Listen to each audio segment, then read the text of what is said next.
Bonjour, je m'appelle Coralie. Je suis ravie de vous accueillir sur cette chaîne.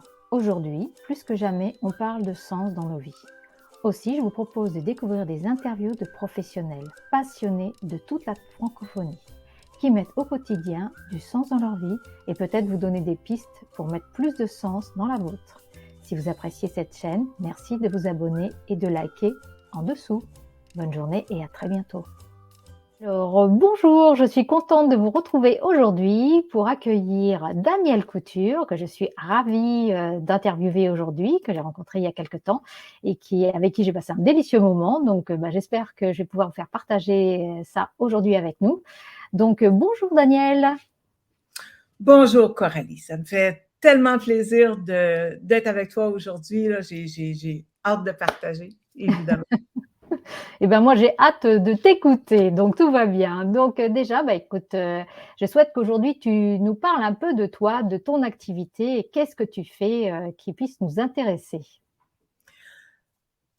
Je dirais que le mot qui m'a interpellée lorsque on a discuté ensemble, c'est quête de sens. Et quête de sens, pour moi, m'habite depuis mon adolescence, je dirais ça. Il y a un événement particulier qui s'est passé dans ma vie à cette époque-là, puis ça a fait comme, OK, là, ça n'a aucun sens, là. Donc, j'étais en quête de sens à cause d'un événement et mon cheminement a débuté à partir de là. Donc, j'avais besoin de comprendre pourquoi un tel événement peut arriver dans la vie d'une adolescente, dans la vie d'une personne, tu vois. Et ce fut le début de ma quête de sens. Et en fait, à l'époque, j'avais peur de mourir. Et j'avais besoin de comprendre qu'est-ce qui se passe lorsqu'on meurt. Parce que j'avais peur de mourir.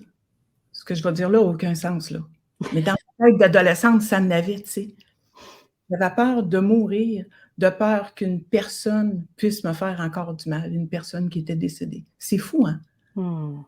Mais pour moi, ça faisait comme, j'ai besoin de savoir, j'ai besoin de comprendre qu'est-ce qui se passe après. Parce que ta souffrance était tellement forte, tellement violente, que ta peur était prédominante dans ta vie et sans sens n'avait aucun intérêt. C'était ça? C'est exactement ça. C'est comme, tu sais, comment une personne, en fait, c'était mon père, comment un père peut essayer d'enlever la vie à ses enfants. Ouais. Et lui s'est enlevé la vie. Nous, on a tous survécu à cet événement-là, évidemment, mais vous comprendrez que tu as besoin de trouver un sens à ta vie. Tu as besoin de trouver un sens à ta vie.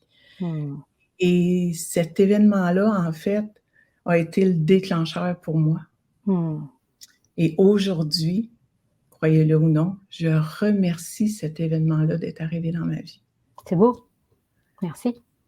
Ça le fait ce que je suis maintenant. Et j'ai trouvé un sens à ma vie. Écoute, ça fait quelques années et plus là, que je suis en démarche. Puis on suit des formations, puis on lit des livres, et on cherche, puis ah, OK, ça me fait du bien. Ah non, ça c'est... Puis à un moment donné, c'est comme tous les liens se font. Et en 2010, suite à la prise d'un médicament, moi je travaillais en coiffure, tu sais. Et suite à la prise d'un médicament à cause d'un problème à l'épaule, on a découvert que j'étais totalement allergique à la médication que le médecin m'avait donnée. Puis j'ai fait un choc anaphylactique. Et à partir de ça, j'ai commencé à voir les énergies. Fait qu'à un moment donné, tu dis, OK, mais quand dans moi, ça a fait comme, tu as cherché toute ta vie, qu'est-ce qu'il y avait autre que juste notre vie matérielle, je vais dire ça comme ça. Ouais. Et là, j'étais capable de voir au-delà de. Et ce choc-là a fait ça. Fait qu'à partir de là, j'avais mes réponses. c'est à partir de là aussi, à un moment donné, c'est comme si tu connectes à l'intérieur de toi à un espace qui a toujours été là, mais que la connexion ne se faisait pas. Maintenant, je suis capable de dire, c'est de connecter le mental au cœur, Ouais. au lieu que le mental soit toujours juste connecté aux émotions. Mmh. Et là, ben, on cherche encore plus. Hein? Moi, je suis toujours en quête, donc trouver des réponses, poser des questions. Et j'ai suivi différentes formations ensuite, puis que ce soit en physique quantique ou assez d'en savoir toujours plus et de comprendre toujours plus. Puis là, à un moment donné, il y a un phénomène d'écriture automatique qui s'est présenté à moi, tout simplement. Et j'entendais comme une dictée, ma voix à moi, là, mais j'entendais littéralement comme une dictée et ça me donnait des messages. Et ça avait un sens et j'ai commencé à intégrer et à vivre selon ces messages-là. Mmh. Ces messages-là sont maintenant inscrits dans un livre. Hein, Oui, d'ailleurs, je ne sais pas si on va le voir, parce que si je ne parle pas assez longtemps, on ne verra peut-être pas le livre en priorité, mais en tout cas, c'est celui-ci. On va mettre le lien en dessous de toute façon, que j'ai dévoré. Hein, donc, très intéressant, plein de belles choses et beaucoup de beaux messages. D'ailleurs, je vais t'interrompre juste quelques secondes, parce que tu as dit tout à l'heure connecter avec son cœur et non avec ses émotions. Et je trouve que c'est très important, parce que pour une majorité de personnes qui s'intéressent au développement personnel, il y a cette confusion-là. Ouais. On confond le cœur et les émotions. Donc, est-ce que toi, tu peux nous dire comment tu fais la différence pour aider les personnes qui nous écoutent à aller plus vers leur cœur que vers leurs émotions? De mon expérience, et je prends conscience maintenant que de revenir en unité, c'est de ne pas être en dualité. Et la dualité est intérieure à nous. Et lorsqu'on prend conscience de ça, c'est OK, c'est comme s'il y a une dualité, je vais dire côté gauche, côté droit, hein, souvent on parle cerveau, hémisphère, et etc., etc. C'est comme si on a une partie de nous, qui est la partie logique, qui est notre état de survie, qui est connectée aux émotions, parce que c'est toujours selon ce qu'on a déjà vécu, bon, le passé, le futur, il essaye de reconnecter exactement, puis quand j'ai pris conscience que, OK, il y a une partie de moi qui veut toujours ramener le connu et le vécu dans mon présent, mais il y a une partie de moi auquel, lorsqu'on est connecté au cœur, et j'ai pris conscience que c'est à partir de cet espace-là que je suis connectée même avec l'écriture automatique. Mmh. C'est cet espace-là qui est connecté au cœur qui, elle, est dans le moment présent. Je ne sais pas si ça fait du sens, c'est difficile parfois de trouver les mots justes. Oui. Comment se mettre en observation de qui on est, comment se mettre en observation de cette dualité intérieure qu'on peut avoir. Mais c'est lorsque c'est cette partie de nous qui est connectée au cœur, qui peut se mettre en observation pour être capable de transformer, métamorphoser les choses. Et c'est pas vrai que les événements du passé sont garants de notre futur. Ouais. Dans le vocabulaire, c'est beaucoup l'ego, ça.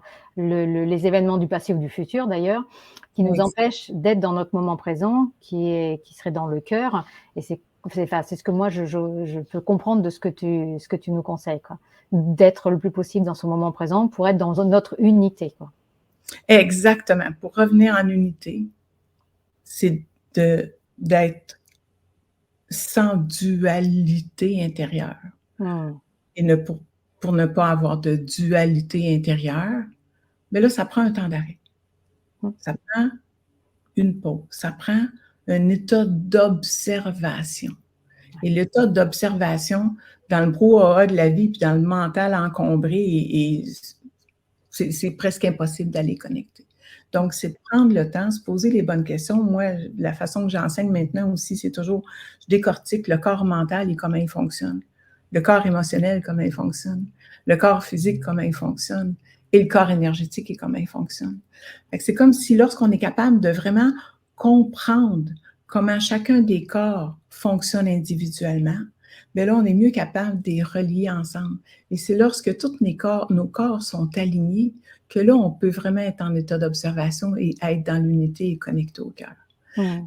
Un gros travail sur soi Ouais. et de responsabilité, de se responsabiliser que nous sommes responsables de ce qui se passe à l'intérieur de nous.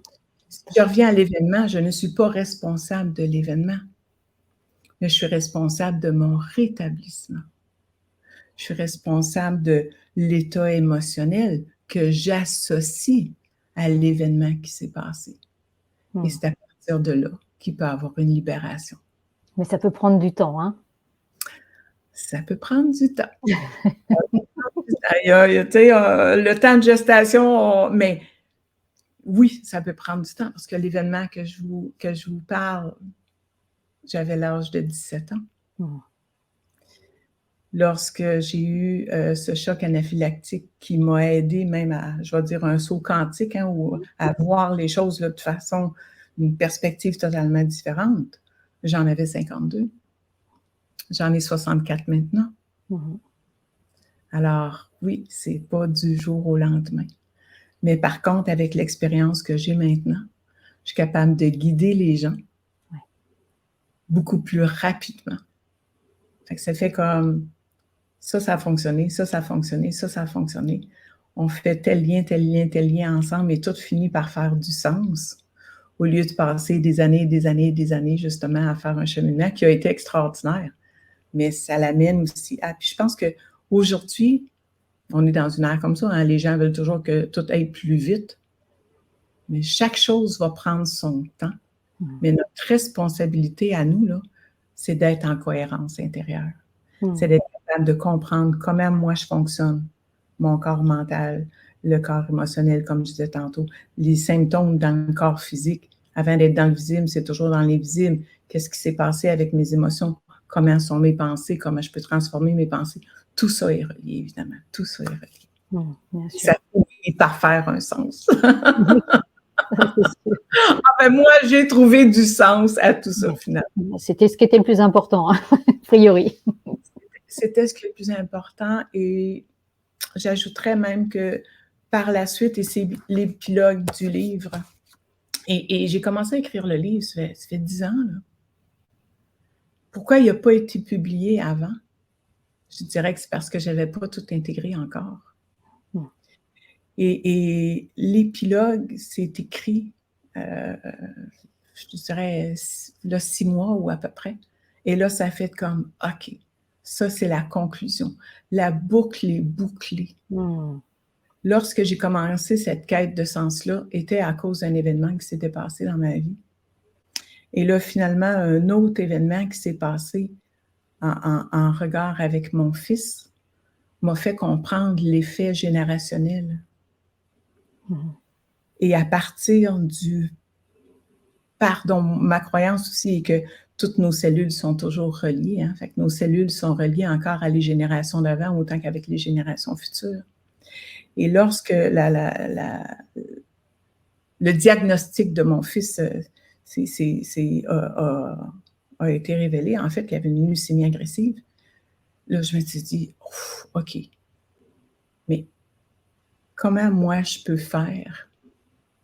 OK, je peux pleurer ma vie, là, puis me rouler en boule, mais ça fait comme, OK, si nos cellules sont reliées, qu'est-ce que moi je peux faire, lui qui, bon, tu sais, confiné à l'hôpital, ne peut pas bouger, ne peut pas sortir, pas de contact avec personne, système immunitaire, le temps de tout refaire, bon, une greffe, etc., etc. OK, moi, je peux bouger. Fait que moi, j'ai commencé à bouger en pensant à lui, en disant, c'est ce que moi, je peux faire présentement pour essayer d'améliorer la condition. Jusqu'à quel point ça a fait une différence? Tu ne sauras pas. Ça a fait une différence dans ma vie. J'étais en totale acceptation si c'était son contrat d'âme. Mais sinon, qu'est-ce que je peux faire? Puis à un moment donné, dans mes écritures automatiques, j'ai eu comme un message en lien avec l'effet générationnel. Que ce que je porte dans mes cellules, qui était encore relié à l'événement dramatique que j'avais vécu, avait peut-être une conséquence avec ce qui se passait. Puis à partir de là, ça fait comme, révélation. J'ai ressenti une légèreté, c'est comme, OK, j'ai ce pouvoir-là de couper le lien générationnel pour ne pas que mes futures générations portent le poids de ce qu'il y avait encore là. Et en dedans de moi, je croyais avoir pardonné, tu sais, mais il y a eu un ultime pardon que j'ai ressenti à l'intérieur et un amour. Puis en dedans de moi, ça le fait ce qui se passe en moi présentement va même aider à alléger karmiquement à la prochaine incarnation de mon père. Et en même temps, couper cette lignée générationnelle-là. Que le futur, mes enfants et mes petites filles n'auront pas apporté. Et ceci dit, juste pour conclure là-dessus, la journée que mon fils m'a téléphoné, qui sortait de chez le médecin et qui disait qu'il n'y avait plus aucune trace de cancer, était la même journée que le décès de mon père. Alors moi, je fais le lien. Oui, bien sûr. Moi, je fais le lien. J'ai des... Oui, on peut. Et d'où cette responsabilité. Là, on prend bien conscience parce que, enfin, moi, j'en parle beaucoup aussi dans ce cheminement personnel, que personne n'est responsable de ce qui nous arrive. En tout cas, il y a des co-responsabilités, mais de prendre notre part, ça va bien au-delà de nous-mêmes, puisque là, tu l'as expliqué avec ton père ou avec ton fils. Et cette prise de conscience, elle est extraordinaire parce que tu as pu agir dans les deux sens, mais pour toi et pour les autres. Et donc, on sent bien cette unification, cette unité avec ta famille d'âme que tu as choisie dans cette incarnation. Donc, c'est un très beau partage. Merci de le faire avec nous aujourd'hui. Merci, Daniel. Honnêtement, j'avais aucune idée que la conversation s'en irait en ce sens, mais enfin. C'est vrai, moi non plus. Pour aider les gens, tout simplement, parfois, juste d'entendre des choses comme ça, vient redonner encore une fois un sens à ce qu'on vit, à ce qu'on est. Puis, à un moment donné, un message que j'ai reçu puis qui m'habite tout le temps maintenant, c'est que notre responsabilité en tant qu'être humain, c'est d'être en paix intérieure, peu importe ce qui se passe à l'extérieur. Ouais, c'est bien le moment de le dire, ça, merci. Oui, et la clé réside en nous. Et l'apprentissage est le lot de notre vie sur Terre. C'est exactement le message que j'ai reçu. Oui, je partage totalement. Je repensais à notre première conversation où tu m'expliquais, et je n'avais pas pris conscience de ça, que tu accompagnais des personnes donc, qui faisaient le métier de coiffeuse. Et c'est vrai qu'on voit beaucoup dans notre génération qui arrive, là, et j'ai encore interviewé plusieurs personnes dans ce sens-là, qui ont ce qu'on appelle aujourd'hui une hypersensibilité, bon, qui est peut-être juste une sensibilité à fleur de peau, qui est moins cadenassée par nos croyances, j'ose espérer. Et toutes ces personnes qui vivaient des difficultés face au contact qu'elles avaient avec les personnes qu'elles coiffaient. Et j'avais jamais pris conscience de ça. Et quand même, il y a beaucoup de métiers où on est en contact physique, que ce soit les infirmières, les esthéticiennes, enfin beaucoup de métiers, médecins et autres, où on touche quand même les personnes, les clients, les patients, selon les activités.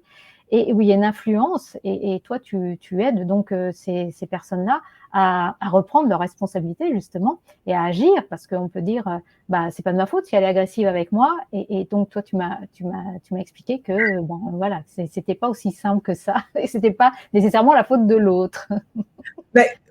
On revient au sens de la responsabilité, c'est sûr et certain. Et à la suite de l'écriture du livre, et moi, j'ai été dans le domaine de la coiffure, évidemment, depuis 45 ans. J'adore encore cette industrie-là. Je suis aussi passionnée. J'ai fini ma carrière en étant enseignante directement à l'école. Et c'est là que j'ai vu un réel besoin. Puis c'est comme si tout ce qui était ma vie de recherche, de quête de sens, c'est comme allié avec ma passion qui était mon gagne-pain, je vais dire ça comme ça, et j'ai relié les deux univers ensemble. C'est extraordinaire parce que même quand j'enseignais, je prenais conscience que les élèves, c'était extraordinaire, ils travaillaient sur le tête malléable, les coupes étaient parfaites, les applications de coloration étaient parfaites et tout ça, mais du moment que la personne commençait à travailler sur une vraie cliente, ils perdaient tous leurs moyens. Puis là, l'insécurité qui était véhiculée, parce que quand on touche une personne, veut pas, l'énergie qui est dégagée, ça se ressent. J'appelle ça une communication subtile, c'est une communication vibratoire. Le langage est juste 7%. Alors, tu ressens, mais tu n'es pas capable de décoder est-ce que ça m'appartient, est-ce que ça ne m'appartient pas. Puis à un moment donné, c'est assez justement pour ne pas performer dans ce qu'on a à faire parce qu'on est perturbé par ce qu'on ressent et on n'est pas capable de décoder. Puis à partir de là, j'ai commencé à utiliser justement tout ce que j'avais fait en développement personnel pour aider les élèves. Et c'est à partir de là que mon groupe qui se nomme la coiffologie a débuté. Et maintenant, je fais des formations justement pour accompagner les gens qui sont coiffeurs, coiffeuses ou en soins personnels, parce que c'est mon monde, je le connais, j'ai été dans le bottine, je sais ce qu'ils vivent. Mais combien de fois une cliente va venir te drainer ton énergie? Combien de fois tu es en proximité avec quelqu'un, puis à un moment donné, c'est comme tu te sens drainé, tu te sens vidé, puis d'autres fois, avec d'autres clientes, écoute, même si tu as travaillé 12 heures en ligne debout, tu n'as même pas pris le temps de manger un café sur le coin de la table, tu es énergisé, tu es en forme, tu vas bien. Pourquoi c'est comme ça? Pourquoi parfois une cliente qui pour toi va venir te drainer de l'énergie, ta collègue va coiffer cette même cliente-là, puis elle, ça ne fait pas cet effet-là. Ouais. Donc, tu sais, elle fait vibrer en nous quelque chose que l'on porte. Quand on fait réagir quelqu'un, c'est qu'on fait vibrer en eux quelque chose qu'ils portent aussi. Si on se met en observation de ça, maintenant, écoute, j'ai plusieurs personnes qui, leur clientèle, mettons, là, j'ai de la difficulté avec cette cliente-là, puis ça n'a pas de bon sens, puis elle me gruge de l'énergie, puis j'ai juste envie de la flusher, comme on dirait parfois. Puis là, moi, je suis comme, intéressant, bien, avant de le faire, viens, on va jaser, on va discuter. Et là, OK, en présence de cette personne-là, imagine que la personne est là. Comment tu te sens? Ben, elle m'a fait ci, elle m'a fait ça, elle a réagi comme ça, elle a dit ça. Fait que, tu poses la question justement, juste que tu reviens à ton ressenti intérieur. Mais comment tu te sens? Et souvent, parfois, il faut que je pose la question 7 fois, là, avant que la personne connecte directement, là. Je ne suis pas étonnée, oui. Et puis, à un moment donné, ben, je me sens triste, je me sens humiliée, je me sens pas à ma place. Comme, OK, là, tu vois qu'elle retombe. Si c'est une femme dans la petite fille qui a déjà vécu un sentiment semblable, qui est venu la blesser, qui est venu s'ancrer dans ses mémoires cellulaires, et juste de prendre conscience de ça par la simple question par la suite, OK, y a-t-il un autre temps dans ta vie que tu t'es senti de la même façon? Automatiquement, la réponse. Fait que finalement, elle n'est pas en train de coiffer la cliente qui est difficile. Elle est en train de servir son père, sa mère, sa tante, une ancienne enseignante qui est venue créer quelque chose à l'intérieur, qui a fini par être plus qu'une croyance limitante, mais une blessure souvent. Et juste de prendre conscience de ça, on fait un travail ensemble, puis par la suite, c'est comme, OK, comment tu te sens maintenant si la cliente est là? Je me sens bien, je me sens libre, ça ne vient plus me perturber, ça ne vient plus m'ébranler. Et souvent, dans la même semaine, puis je l'ai vu tellement de fois, la même cliente va rappeler la coiffeuse en question, puis « mes cheveux n'ont jamais été aussi beaux que cette fois-ci. Ma coloration est tellement belle. » C'est comme lorsqu'on libère quelque chose à l'intérieur de nous, automatiquement, l'extérieur se transforme. Donc, c'est un grand sens de responsabilité. Et la liberté et la légèreté par la suite. Mais comme tu l'expliquais tout à l'heure, pour ça, il faut arriver à être dans son unité, à se poser, à s'observer et pas être, sortir de cette hyperactivité dans laquelle on évolue aujourd'hui, un peu trop, pour pouvoir avoir ce temps d'observation. Parce que quand tu dis, quelquefois, il faut que je pose la question 7 fois, parce que la personne ne l'entend pas. Elle t'entend, elle t'écoute, mais elle t'entend pas et ça rentre pas. Parce qu'il y a une protection. On sait bien comment ça fonctionne. Hein. Donc, c'est seul, c'est pas toujours évident, mais ne serait-ce que, c'est pas si c'est un secret, mais enfin, cette astuce de se dire, OK, je me remets dans mon cœur, je suis dans l'observation, je me réunifie. Déjà, ça donne un chemin. Alors, on n'y arrivera peut-être pas tout seul, mais au moins, ça donne un chemin, une direction. Exactement. Puis parfois, l'accompagnement vient faire la différence. Là. Ouais. Parce que sinon, on écouterait tous les films, que ce soit ce qui se passe sur YouTube présentement, que ce soit de lire des livres et tout ça fait du bien, c'est sûr et certain. Mais parfois, l'accompagnement, c'est là que ça vient faire toute la différence. Parce que juste d'être capable de l'échange personnalisé de la personne, ce qu'elle vit, le lien ne se fait pas tout seul. Il y a plusieurs fois, moi, j'ai eu à être accompagnée dans ma vie aussi, mais quand le lien se fait, ça fait comme mais c'est ça que j'ai pas pensé à ça avant. Mais l'accompagnement vient faire la différence. Puis je dis souvent, nous, on est toujours avec des miroirs. Je dis souvent, quand on a le miroir collé dans le visage, on ne voit pas. une perspective et l'accompagnement vient faire la différence à ces niveaux-là, c'est sûr et certain. Fait que le message serait de ne pas hésiter quand il y a des choses qu'on prend conscience que oui, il y a de la dualité intérieure, puis on a beau essayer, mais qu'on n'y arrive pas. Parfois, l'accompagnement vient faire toute la différence. Oui, tout à fait. Et aujourd'hui, tu continues à accompagner, toi? Oui, je continue à accompagner. J'ai un programme qui s'appelle, j'appelle ça la méthode OCC pour Observation consciente des comportements. On mettra tout ça en lien sous la vidéo, bien sûr. Alors, c'est vraiment de se mettre en observation consciente du comportement, parce que le comportement que la personne va avoir, si elle est dans son corps mental, va être totalement différent. Fait que, tu sais, le corps mental explique le comportement. Tandis que le corps émotionnel, il établit un comportement qui souvent va être lié à des blessures. Tandis que le corps physique, lui, les besoins se manifestent en comportement. Alors, selon le comportement de la personne, quand tu étudies l'association comportementale comme ça, c'est comme tu n'embarques plus dans son histoire qui peut venir t'ébranler au niveau émotionnel. Tu es capable de dire, ah, elle est dans son corps mental présentement. Elle est dans son besoin d'être compris. Ah, elle est dans son corps émotionnel présentement. Elle est dans son besoin d'être aimé. Ah, elle est dans le corps physique présentement. Elle est dans son besoin de plaire. À partir de là, juste d'être capable d'observer l'autre. Après, ben, c'est de s'observer soi-même aussi, hein, mais c'est toujours plus facile d'observer l'autre au début, hein, c'est comme ça que ça fonctionne. D'être capable d'observer, déjà là, juste ça fait une grosse différence. Parce que sinon, quand tu embarques dans l'histoire de l'autre, c'est là que tu es tout croche, c'est là que ça te fait plein d'émotions, puis de frustration ou de colère. Oui, de jugement, oui. Ouais, puis là, tu restes là-dedans parfois, tu sais, ça vient changer ton niveau d'énergie, ça vient changer ton humeur.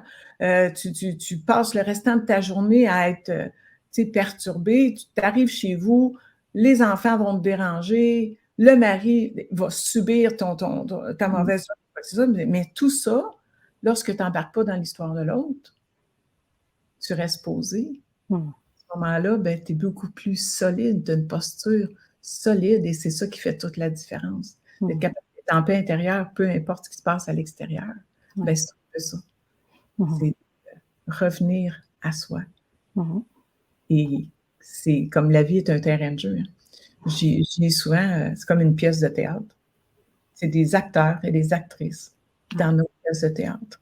Alors, d'être capable de le percevoir de cette façon-là, puis de l'observer de cette façon-là, bien, ça fait toute la différence avec notre bien-être intérieur. C'est par là que tout commence. Et de cette façon-là, en plus, on est à même de pouvoir aider les autres à être comme nous, ou en tout cas à se poser un peu contre nous, puisqu'on est dans un accueil sans jugement, enfin en tout cas en étant le plus observateur. Et ça permet, c'est comme le caillou dans l'eau, hein, l'onde s'étale parce que justement les choses sont plus posées dans ce cas-là. Donc oui, ça permet d'aider et pas spécialement en faisant du soin particulier, quoi, dans ce cas-là. Donc, Exactement. Puis je me consacre principalement présentement à aider tous ceux qui sont justement dans le domaine des soins personnels, coiffeurs et tout ça. Puis je me dis, ils sont en contact avec tellement de gens pendant la journée. Qu'imagine, non. Et les gens, tu sais, on devient en coiffure des psychologues sans diplôme, là, je vais dire ça un peu comme ça, parce que les gens se confient, veulent pas. Tu as tellement cette intimité-là, cette proximité-là.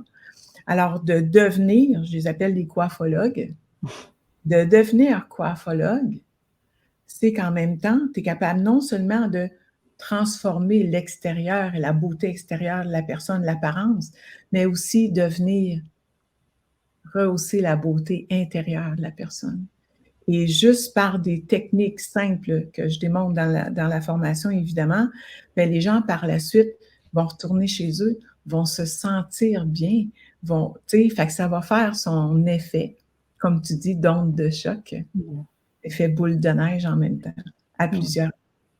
Puis le but, c'est plus on va être de personnes qui vont vibrer à un niveau et à une fréquence différente, et plus l'extérieur de ce qu'on vit va se transformer aussi.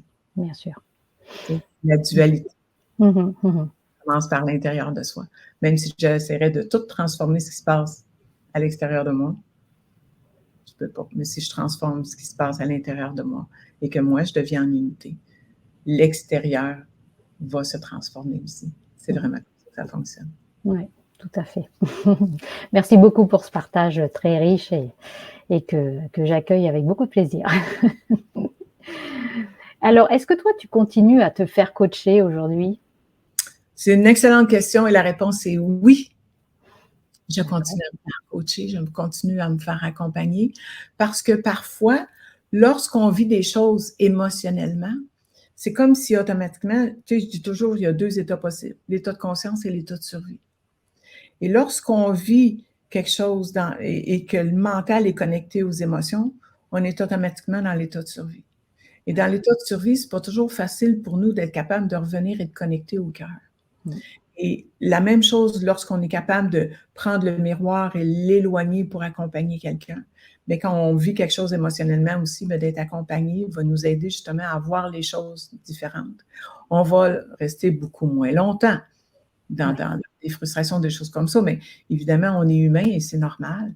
Mais c'est qu'on a des outils rapides maintenant pour se ramener et puis vivre des choses qu'on va rester là-dedans des heures, des semaines, des mois et des années parfois, tu vois. Tout à fait. Très bien. Et je pense que comme tu donnes quand même beaucoup, est-ce que tu as des moments de ressourcement? Qu'est-ce que tu fais pour te ressourcer, toi? Ah, c'est une excellente question et nous sommes déménagés il n'y a pas tellement longtemps ici au Québec, en Gaspésie, sur le bord de la mer, sur le bord de la baie des Chaleurs. Et moi, c'est l'eau qui me ressource. OK. Alors, d'aller prendre le temps de marcher sur le bord de l'eau, de vraiment être capable de méditer, qui est une chose que je fais à tous les jours, vient vraiment me ressourcer et me reconnecter à cet espace de sagesse intérieure. J'appelle ça ma neutralité divine, en fait. La méditation, pour moi, c'est ce que ça fait.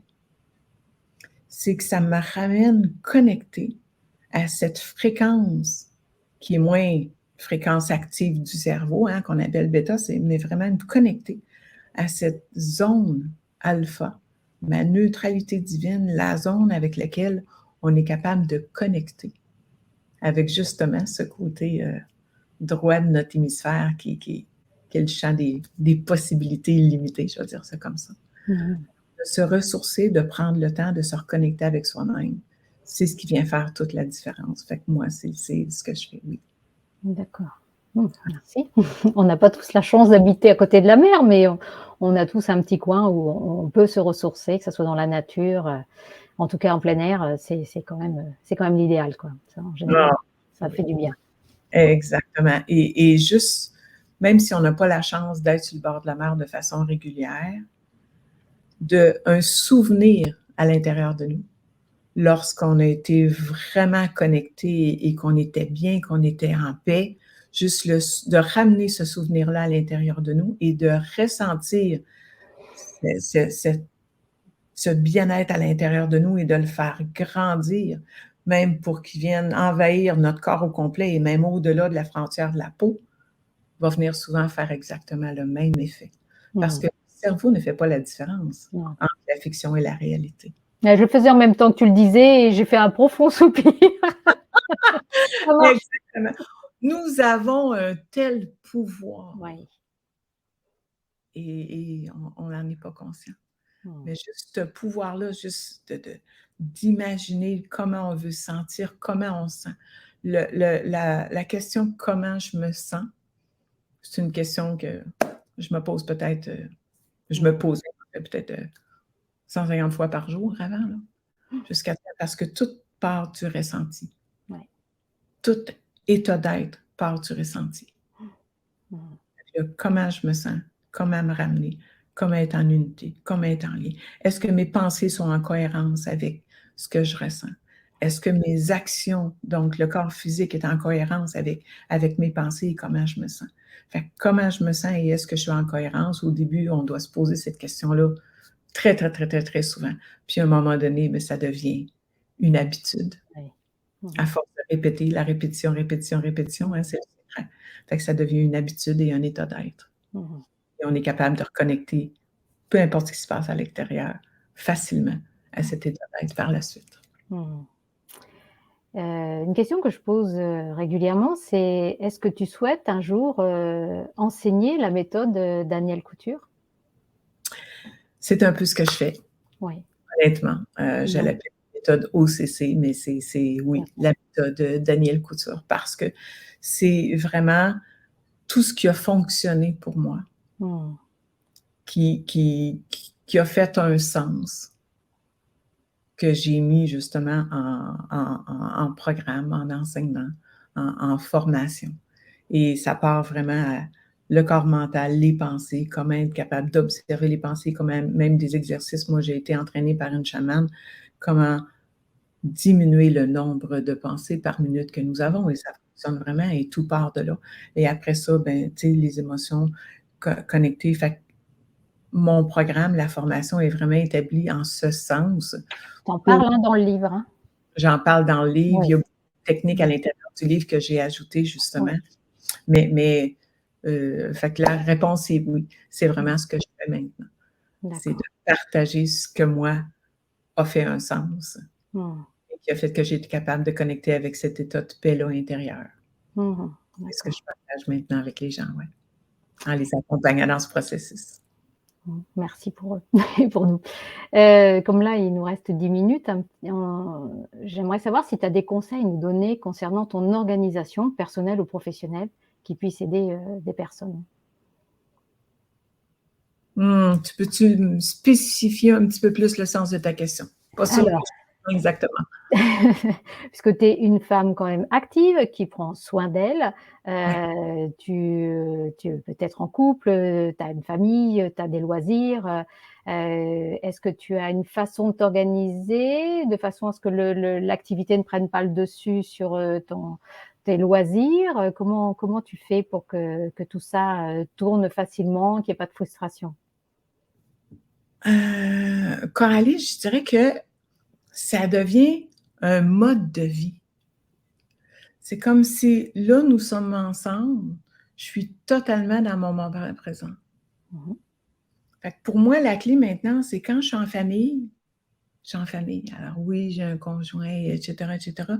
Et la clé, c'est que, puis j'ai passé par là à un moment donné, hein, comme tellement vouloir en faire, de toujours, même si j'étais en train de travailler présentement, ben dans ma tête, j'étais ce que je voulais faire, le futur, où je voulais m'en aller, et cetera. Puis à un moment donné, ça devient épuisant, et ça crée des formes de tension et tout ça. Fait comme, OK, dans le moment présent, ici, maintenant, qu'est-ce que je fais? J'ai même fait un guide du temps pour gérer son temps en conscience. C'est comme, OK, qu'est-ce qui est urgent à faire aujourd'hui? Je nomme 3 choses.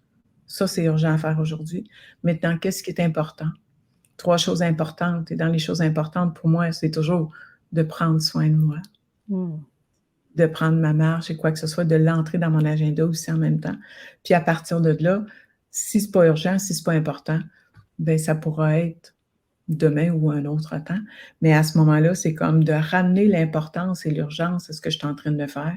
Fait que c'est la façon que je structure mon organisation pour lorsque je suis dans mon travail, je suis dans mon travail pleinement. Mais aussi lorsque je suis dans les loisirs ou avec la famille ou avec mon conjoint. D'être Mmh. capable d'être totalement là et pas toujours perturbée par des choses que j'ai à faire ou des choses que j'ai à faire. Ceci dit, ça va m'arriver d'être en train de travailler et d'être là en Zoom avec les gens et d'accompagner aussi, plusieurs heures par jour, mais je le fais en conscience et d'être bien. Et j'ai la chance d'avoir un conjoint qui est tout à fait en conscience aussi, qui respecte totalement ce que je fais. Fait que de ce côté-là, c'est l'harmonie totale, je veux dire ça.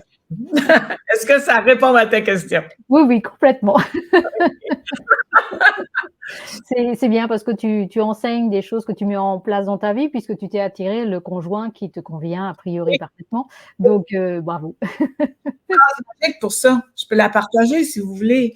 À un moment donné, j'ai lu, ça fait longtemps, les années 80,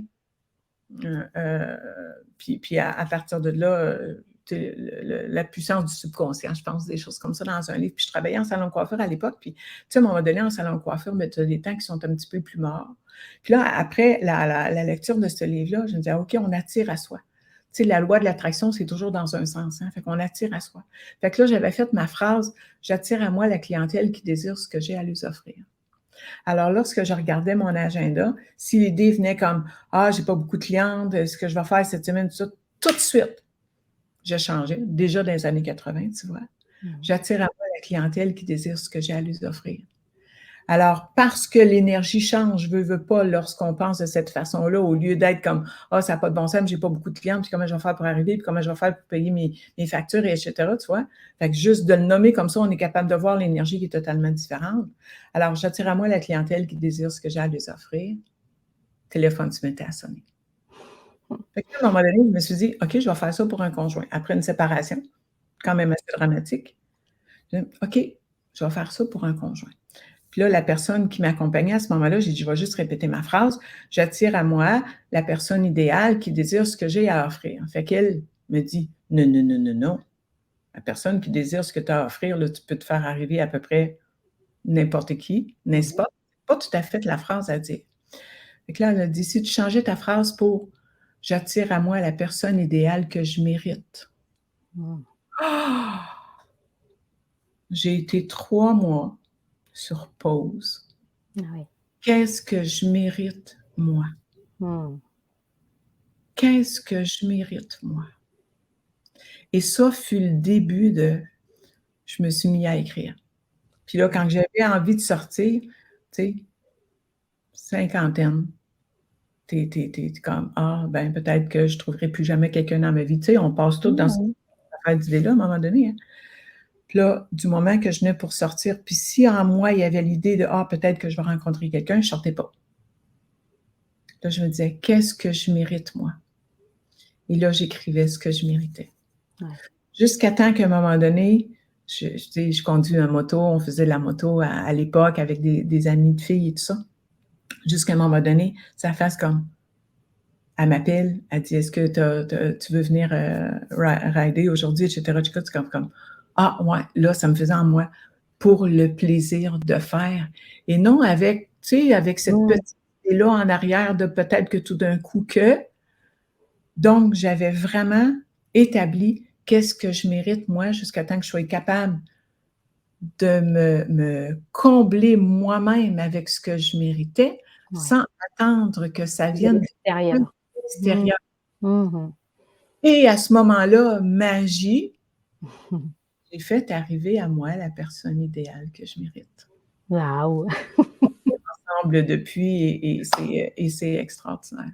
Ouais, bah oui, j'imagine. La vie est magique, hein, comme ça. Magie. Fait que qu'est-ce que je mérite, moi? Fut vraiment là, un gros, gros, gros travail intérieur. Ouais, je crois que ça concerne beaucoup de personnes, ce mérite. Ouais, Ouais, ouais. merci Daniel. Mais écoute Daniel, on arrive à la fin de cette interview. Je trouve qu'on finit sur, vraiment quelque chose de très beau. Donner des petites techniques, des petites clés aussi en même temps qui peuvent, en aider Ouais, plusieurs, c'est ça. sûrement. Puis c'est ça mon but maintenant. Être Inspirer. partagé, inspiré, exactement, éveillé. Mmh. Tu sais, on tout ce qu'on a pu vivre dans le passé, aussi dramatique que ça a pu être comme événement, on peut être en paix intérieure, Ouais. peu importe ce qui se passe à l'extérieur et d'être bien. Mmh. Et c'est ça que j'aimerais que tout le monde puisse retirer de ce message-là. Ne restez pas dans votre passé parce que, tu sais, on tourne toujours, c'est comme un GPS, hein, puis qu'on se perd, il recalcule et recalcule et recalcule, puis on est toujours dans l'espèce de même spirale. Ouais. Il y a moyen d'être totalement autrement. Ouais. Et une personne qu'on connaît, les deux, Martin Latulippe, il a dit une phrase à un moment donné, j'ai retenu, je l'ai même mentionné dans le livre, Oui. c'est que ton passé ne soit pas un lieu de résidence, mais un lieu de référence. Ouais. Et ça, c'est une phrase qui m'avait Elle est puissante. inspirée. Exactement, Tout exactement. à fait. Merci beaucoup Daniel, j'ai passé une soirée très très légère. Merci, ça fut un plaisir aussi, vraiment. Bah, écoute, eh bien merci à tout le monde et puis à très bientôt.